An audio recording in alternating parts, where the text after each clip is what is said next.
Thanks for staying with us. Now in some more news, the price of the yellow metal gold has surged today to an all-time high of 21,000 rupees per 10 grams in the national capital, with demand from jewelers drastically picking up amid a busy marriage season. Meanwhile, silver too is not too far behind. The metal spurted to the record high level of 43,950 rupees per kilogram as demand from industrial units and coin makers went up. The rates have been on a consistent rise due to global pressure.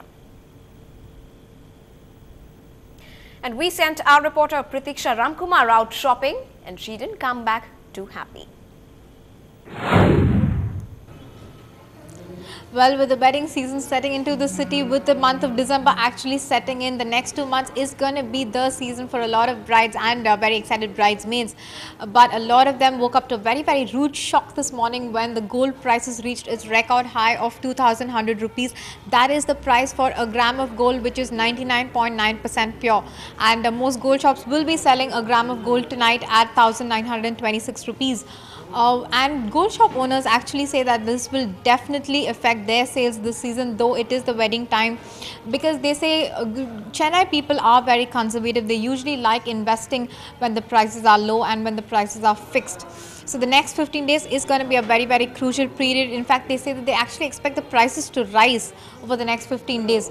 But for all the people who are planning a great wedding, not everything is dark. There is some glitter at the end of the tunnel. As they say, prices may just have a very, very small dip after December 15th when the European markets stabilize, and the equities are also expected to stabilize almost leading up to New Year. So for a lot of people who are looking to do some bridal shopping, hold your horses till December 15th.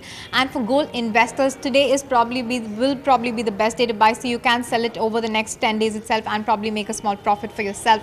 And gold, as everyone says, is a very, very safe asset. Even if the price falls, it's not too much, it's just a very, very small margin.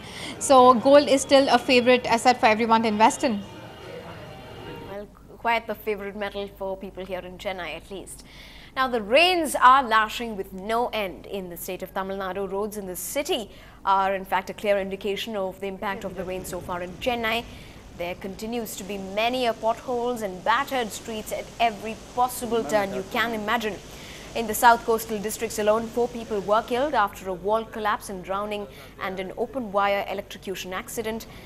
Lands under crop cultivation, meanwhile, that grazes over 50,000 acres have also been destroyed, with the flash floods killing more than 100 people already and submerging 1.4 lakh hectares of crops. The state government has allocated many crores to start the relief work. Schools continue to remain shut in the 7 worst affected districts of Kadalur, Thanjavur, Thiruvarur, Trichy, Karur, Virudhunagar, Pudukkottai and in the neighbouring Karaikal region of Puducherry following heavy rains. A low-pressure trough continues to linger in the Bay of Bengal along with the coastline of Tamil Nadu as well, and heavy rains are expected along the region and other parts of the state. And our reporter Krishnamurthy took a stroll down one of the badly affected streets and sent us this. It's been pouring cats and dogs since early morning, and this is of course due to the low pressure being formed at the Bay of Bengal.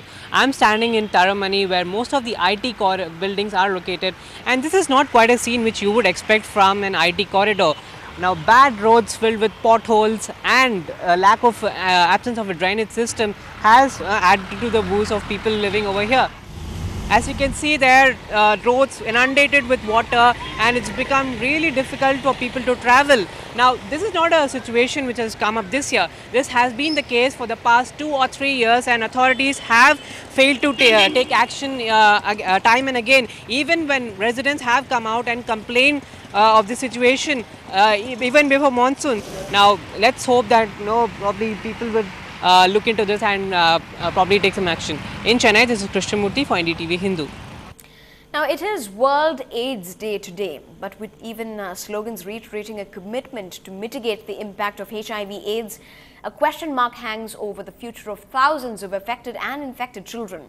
A global fund that has been supporting one of the most comprehensive care and support programs for 64,000 children in the country is going to stop in March. And the government, instead of scaling up the program, has not made any plans for where new funds will come from for even the project in operation.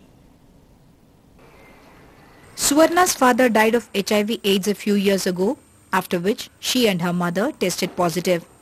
The 8th class student says she has been living a near normal life, going to school, playing with her friends, only because the family got tremendous support through a local NGO that counseled them, ensures she gets nutritious food and medicines, and has also sensitized the community.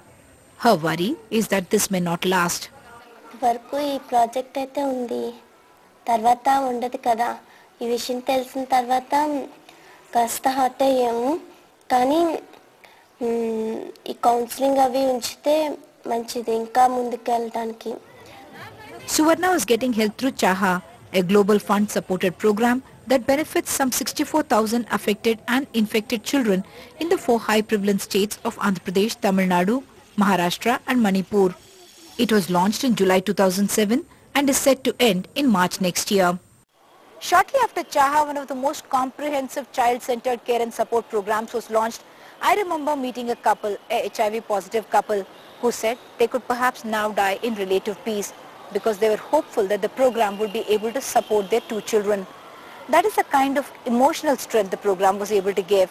Children of this country are our responsibility. We can't fail them. And these are children who perhaps require your attention the most.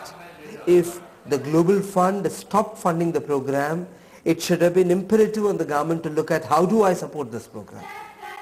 In Hyderabad, Uma Sudhir, NDTV. Well, in news just coming in, 12 people have died in Theni district in a road accident where 2 vehicles have collided, but we bring you more updates in the next bulletin. But with that, that's the news tonight. Thanks so much for being with us.